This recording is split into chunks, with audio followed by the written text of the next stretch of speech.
Why do you want to have a talk with your child about sexting? For most parents, the answer to that question is because I don't want my child to do it. And as parents, we all know that when you tell your child to don't do that, 9 times out of 10, they will do it, or they'll ask why. I'm Kathleen Hema, and I make YouTube videos for parents on how to talk about sex and sexual health topics with their child. Look, if you're one of those parents who says don't do that to your child and they actually listen, kudos to you, that's amazing.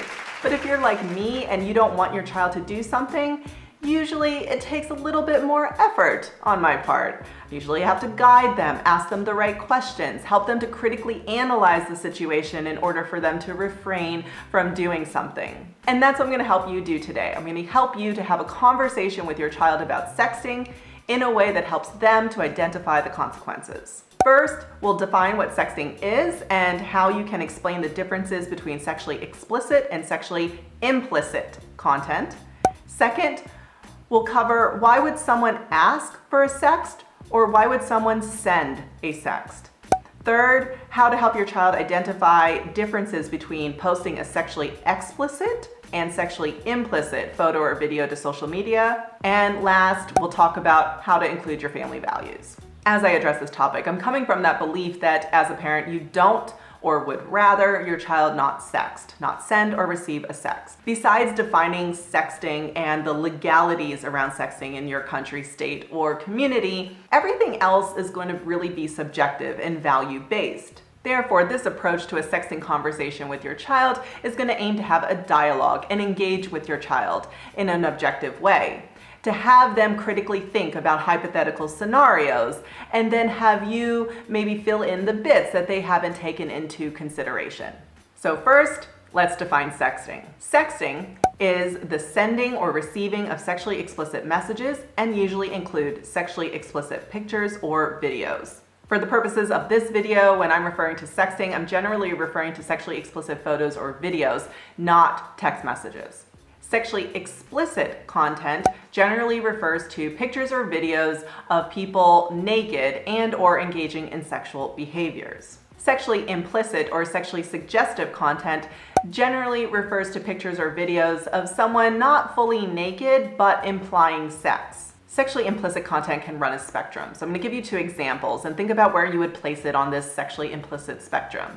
A picture of a person completely naked, but he's covering his genitals with a hat. To a person blowing a kiss to the camera, fully clothed. Because of this wide range of what can be considered sexually implicit, some people may find that although the picture or video is not sexually explicit, it conveys enough sex or sexuality for it to be considered sexually explicit to them.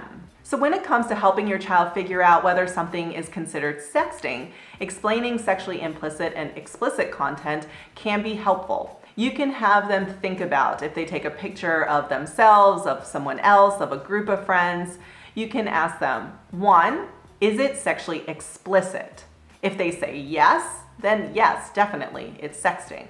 2, is it sexually implicit? If they say yes, possibly, then have them think about where they would place it on a sexually implicit spectrum and be able to explain why. And also realize that not everybody will place it on that same spot in the spectrum. So maybe asking them where would their grandparents place it on that spectrum, maybe where might their teacher place it on that spectrum, maybe where you as the parent would place it on that spectrum. All right, next. Why would someone ask for a sext or why would someone send a sext? Usually your child's not going to receive a completely random request for a sext.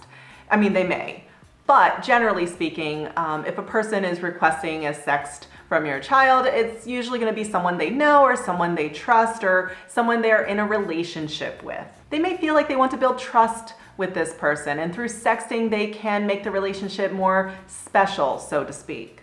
Here, you can say something to the effect of, sexting or sending sexually explicit or sexually implicit photos or videos to someone doesn't automatically strengthen relationships. Healthy relationships revolve around communication, doing things together that both people enjoy, wanting to spend quality time together, wanting to spend time with that person and their friends and their family. If a couple wants to strengthen their relationship, sexting isn't necessarily the best route.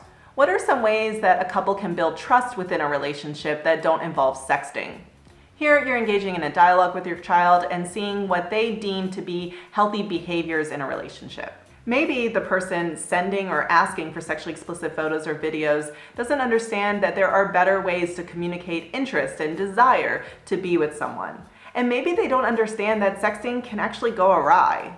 For example, a person may consent to sharing a private sexually explicit photo or video with just one person, someone they care for. But that person then loses the ability to revoke consent and take that sexually explicit photo or video back. There may come a time when they don't want that person to be in possession of the sexually explicit material, and they may ask for it back. And by sexting, there is a loss of control over that sexually explicit material. What are some reasons that a person would no longer want someone else to have sexually explicit photos or videos of them? By asking this question to your child, you're helping them to identify the longer-term consequences of sexting. Moving on to number 3, how to help your child identify the differences when posting sexually explicit versus sexually implicit photos or videos to social media. We'll start off with sexually explicit material.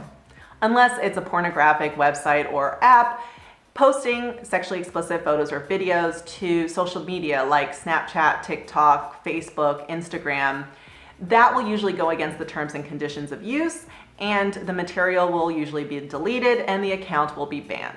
Now let's talk about sexually implicit or sexually suggestive material and posting it to social media. Every person has their own sexually implicit spectrum.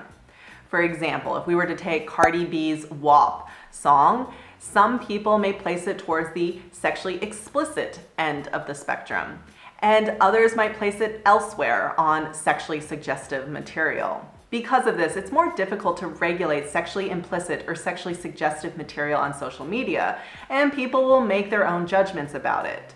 If a person is posting sexually implicit material to social media accounts, they're opening themselves up to these judgments. Whether or not the judgments are right or wrong, people will make them, and it's something to think about. In order to help your child consider what they are posting to social media accounts, and especially in regards to sexually implicit material, here are 4 questions to ask them. What is my intention with this photo or video? Am I trying to educate, provide value to others, or receive validation through likes and comments? What do I want people to do or to think when they see it? Am I okay with my teachers, my friends' parents, potential employers, and aunts and uncles seeing this? The last part of the sexting conversation with your child is including your family values.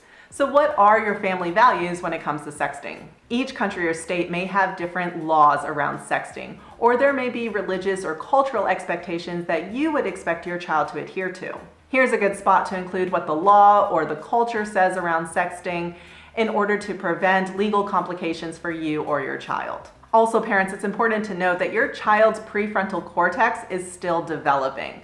It's that area of the brain that's responsible for decision making and rational thinking, and that won't be fully developed until your child's around 25 years old. So if you're avoiding having a sexting conversation with your child, and somewhere down the road your child decides to sext or receives a sext, and you go to them and say, "What were you thinking?" They could say, "Well, I wasn't fully thinking about all the potential consequences. My prefrontal cortex hasn't fully developed yet." Parents, I would encourage you to be your child's primary sexual health educator right now, as well as their prefrontal cortex, and educate them about sexting in a way that helps them to critically analyze the many potential consequences of engaging in sexting, whether it is explicit or implicit, whether through direct message or social media. Because you can't just tell your child not to do it, right? That's been shown to be an ineffective parenting strategy. Use teachable moments with your child. When you see pictures or videos or advertisements or commercials of things that can be considered sexually implicit, ask them where they would place it on a sexually implicit spectrum and why. Share with them where you would place it on that spectrum and why. Don't let the sexting conversation be a one and done conversation. And if you want to continue this conversation and explain how sexting could lead to revenge porn, I've got that video right here for you. If you found this content helpful in having conversations about sexting with your child, go on and like this video. I'm Kathleen Hema, and I'll be back next week with another video on It's Time for the Sex Talk for Parents.